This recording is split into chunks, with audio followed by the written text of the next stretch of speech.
We're just blazing through 2024, so we figured it was time to take stock and take a look back at some of the best games from this year so far. Now, we've already talked enough about like the big budget, expensive AAA games in other videos, for better or worse. Today we're looking at smaller and arguably better games, from indie games to AA mid-budget tier. These are 20 cool games from 2024 so far. So let's get started off with this list with number 20. Children of the Sun is a Devolver Digital published game where you play as the Bullet. Well, not completely, like you are a sniper trying to take out creepy targets, but it's all about positioning, firing, and then controlling that bullet and figuring out how to take out all enemies. You're trying to get revenge on this evil cult, so scenarios involve you kind of scoping out an area and plotting your move, and while it is a shooter, technically, it's really more of like a puzzle game. A lot of the game centers around running around the outskirts, plotting your enemies, figuring out, marking where they all are, and then executing the perfect attack, and it can be very satisfying. If you like bullet time, if you like when Max Payne would fire a sniper bullet and you'd follow that bullet, maybe you like a little bit of Hitman strategy, Children of the Sun might be for you. Got a little bit of a different art style and vibe to it. If you've played Devolver Digital games, you know what you're getting into, but this is really cool. Next, over at number 19, we have Banishers, Ghosts of New Eden.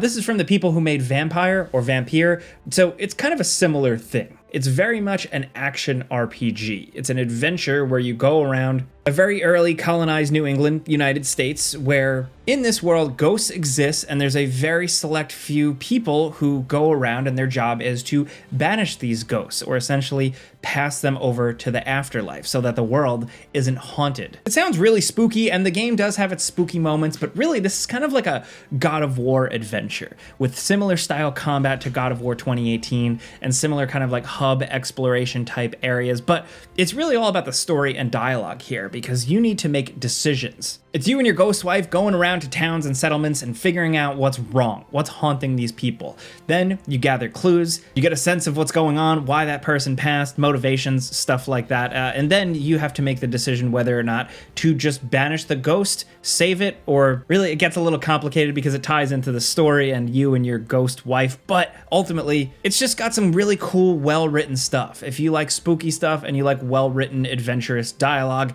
Banishers Ghosts of New Eden might be for you. It's definitely not perfect, but I found it pretty unique.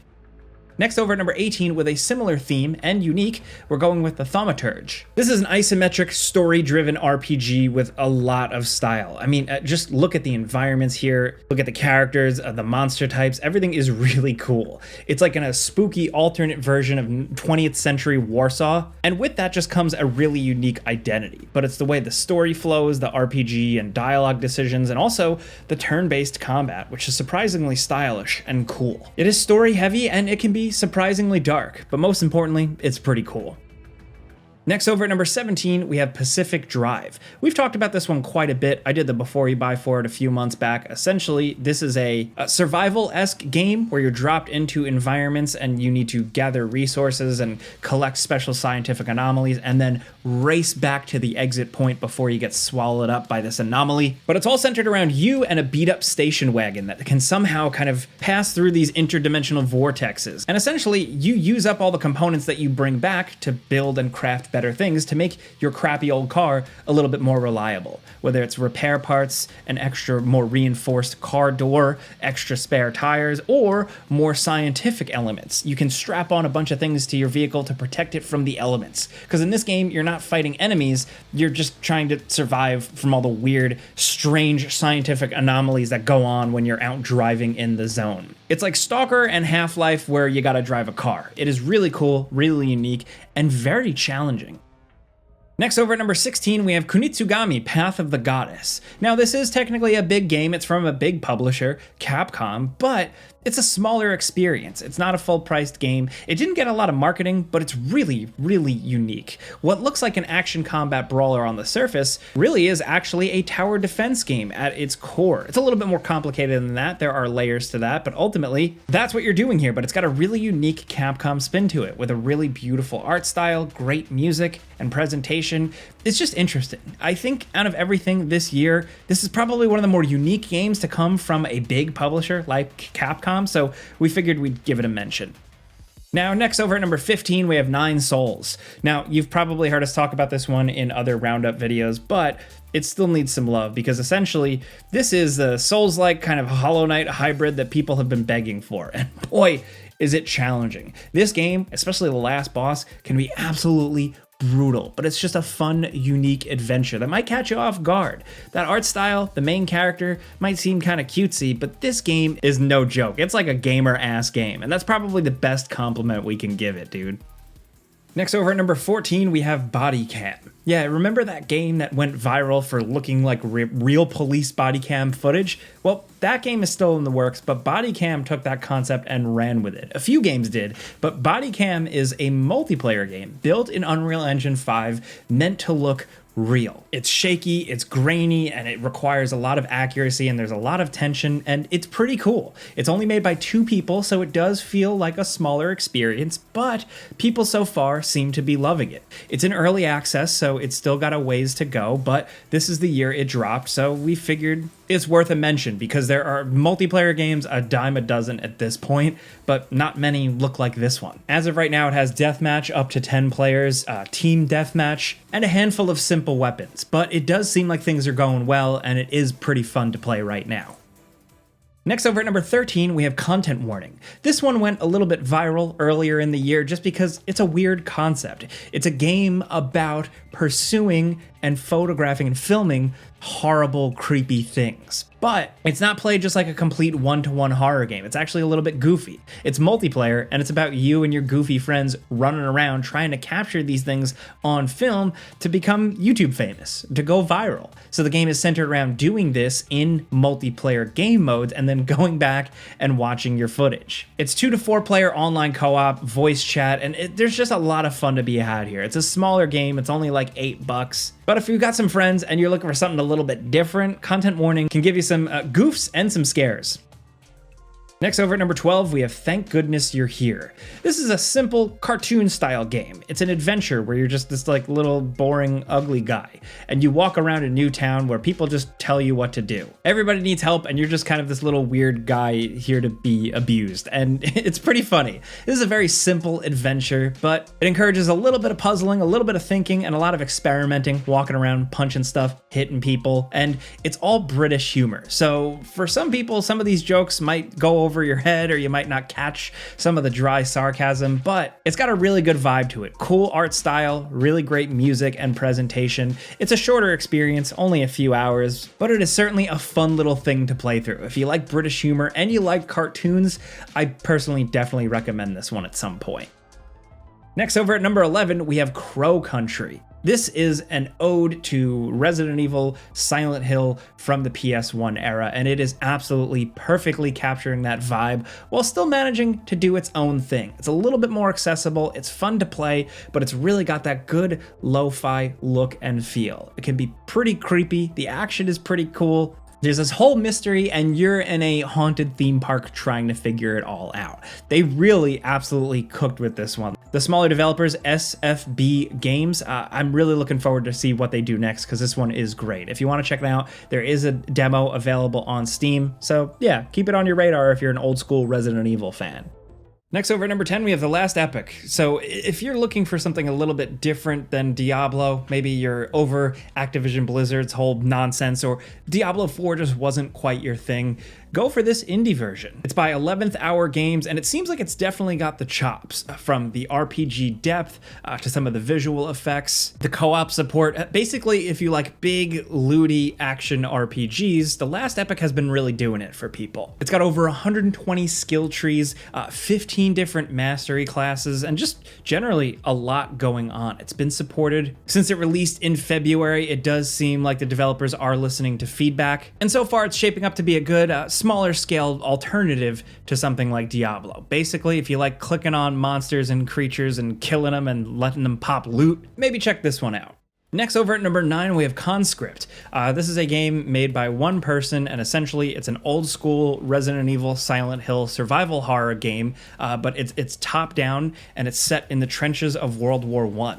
So you're not necessarily fighting off hordes of zombies or weird creatures It's just the desperation of war. It's you, a couple of health packs, maybe some bullets you scrounged up, and you're trying to save and conserve resources, solve puzzles, figure out how to get through the environments, and just survive. It's got some clunky combat like a classic survival horror game would, and it certainly isn't perfect, but the cool, kind of muddy, pixelated visuals and great sound design just really give a good feeling of the horrors of war. And if you like survival horror games where you're managing your inventory, you're saving bullets, you're finding keys and figuring out how to open doors, Conscript definitely nails this, but in a refreshingly different setting. Next, over at number 8, we have Another Crab's Treasure. Now, you might be thinking to yourself, Jake, you and gameranx, you guys talk about Soulsborne games all the time. Any Souls-like game, anything inspired by Dark Souls or Elden Ring, they're a dime a dozen at this point. But there's only one where you just play as a little crab and you fight sea creatures. It's stupid, it's great, it's beautiful, but it's still challenging. Another Crab's Treasure is a good, refreshing spin on the Souls genre, which has had creative spins on things before, but nothing like this. If you want a nice palate cleanser after getting your ass kicked by the Shadow of the Erdtree DLC for Elden Ring or Lies of P or whatever, consider playing as this crab. I don't know, that's the pitch. I love that you're playing as a crab. It's brilliant. Next, over at number 7, we have Anomaly Agent. If you're looking for a kind of 2D brawler with a really fun art style, this might be your thing. It's actually kind of like a cyberpunky adventure where you're a suave dude trying to stop these anomalies. And it's 2D punching and shooting. I love it. It's got kind of a little bit of a Cowboy Bebop vibe to it, but it still manages to do its own thing. Art styles like this, I think, are absolutely awesome, and I like that this game has a sense of humor. It's just going for like a weird-ass adventure, and it's totally working. It released earlier in 2024, but we didn't want it to be forgotten because we like simple action, brawler, 2D platformer style games with some decisions you can make with the story here. Anomaly Agent is a lot of fun. Next, over at number 6, we have Dark and Darker. This is a bit of a hardcore game if you're into like fantasy RPGs. This is a first-person dungeon crawler and it's PvPvE. You can join up with some friends and essentially slay your way across dungeons, fighting skeletons, creatures, monsters, spooky undead wizards, building your characters, and just doing good old-fashioned dungeon crawling. It seems like it's going to be free to play, and as of right now, it's only in early access, and things are kind of still getting figured out. Most recent Steam reviews are a bit more mixed, but generally the sentiment is positive here. I think the ideas here are really good. Just a first-person melee-based dungeon crawler. It has a lot of potential. It only really got started in June, so consider checking out Dark and Darker. Next, over at number 5, we have Hades 2. Hades 2 is another one that technically released in early access this year. It's not the final release, but it's pretty far along. For an early access game, this is almost like a complete full Hades adventure. And if you liked Hades, you'll probably love Hades 2. More characters, more abilities, more ways to build and progress and die and progress again. I think Supergiant Games, the developer publisher here, really has had things figured out for a while at this point, and for them to revisit Hades after the nearly perfect original Hades game is impressive. The fact that it also still manages to feel refreshing and like a good full-on sequel is even better. Next, over at number 4, we're sticking with the early access stuff. Stick with me. This is the Rogue Prince of Persia. You know, this year saw a lot of Prince of Persia. We had Prince of Persia: The Lost Crown, the 2D Metroidvania action-adventure game, but Rogue Prince of Persia is a bit different. It's more like a replayable Dead Cells-style game. Dead Cells, where you're the Prince of Persia. So you're hacking and slashing, yes, but you're parkouring and flipping over enemies, you're swinging on poles, you're jumping over traps, you're running on walls. It's got that Prince of Persia feel in 2D. It feels a lot like the classic stuff, but with a good roguelite spin on it. It's got great music, kind of a cool cartoony art style. It may not be for everybody, but still, the gameplay here is what makes it really, really fun. It is in early access, so you're not getting the whole experience. You're only getting up to a couple of bosses, but if it's built out and fleshed out anything like Dead Cells was over its early access period, the Rogue Prince of Persia could eventually be a huge contender. But for now, you could still check it out. Now, down at number 3, we have Balatro. What might look like a pretty simple game has taken the gaming world by storm. I think pretty much everybody who has touched this one has quickly become hooked on it. It's all about building hands. It's poker themed, but you don't really have to be a poker expert. It's got a really easy to use, intuitive interface, and pulling off a perfect hand can just be so satisfying. It's a hell of a game on Steam Deck. It's probably coming to all platforms soon at this point with how it was received, but you can check out Balatro on PC right now. Now down at number 2, we have Manor Lords, probably one of the smaller game darlings of the year. It's incredible what they've built with this game so far, and it's still in early access. It's a medieval strategy game where you're building towns, cities, but there's just so much to it. It's incredibly ambitious. Not only are you building your town, managing plots of land, farming, citizens, economy, and stuff like that, you're also dealing with social stuff and building out and engaging in those big tactical battles you love from other like medieval style battling games. Seasons change, you have to worry about that. You have to worry about different civilizations rising and falling. Manor Lords is incredibly ambitious, but so far, they're pulling it off. When this released in April in early access, we did it before you buy for it, and we came away really impressed. So at this point, we expect Manor Lords to just only get better. Now down at number 1, we have Animal Well. This game from new indie publisher Big Mode, founded by video game YouTuber Donkey, is a hell of a good time. It's a Metroidvania style game, but not really focused around combat or anything like that. It's all about the exploration, figuring out these mysteries and puzzles, and really the vibes. The tone, the atmosphere, the music, the fun visuals, everything here just feels incredibly unique. Even if you've played a Metroidvania style game or even a Metroidvania exploration style game without really any combat, you've never really seen anything quite like Animal Well. The community quickly took to it. There were a lot of fun mysteries to solve, and I think this game is absolutely worth experiencing. Those are 20 of the best smaller games from 2024 so far, but we also have to include some bonus ones, including Pal World. I know Pal World has blown up and become a huge thing, but it was a relatively small operation, a small team. That really took the game world by storm. Also, Click Holding. This is from Strange Scaffold, the people behind I Am Your Beast, the very awesome El Paso Elsewhere. They always make different games, and this one is just really, really strange. That's all I'm gonna say. You should look into it for yourself. But like I said, those are 20 or so of the best smaller games from 2024 so far. There are so many other games out there though, so we'd love to hear from you in the comments what you've been playing that isn't just the next Call of Duty or the next Assassin's Creed. What has really caught your eye this year? Let's talk anything about these games down in the comments. We'd love to hear from you. Now, if you're new, consider clicking the like button because that helps us out, and subscribing because we put out videos every single day. But as always, thanks for watching, and we'll see you guys next time.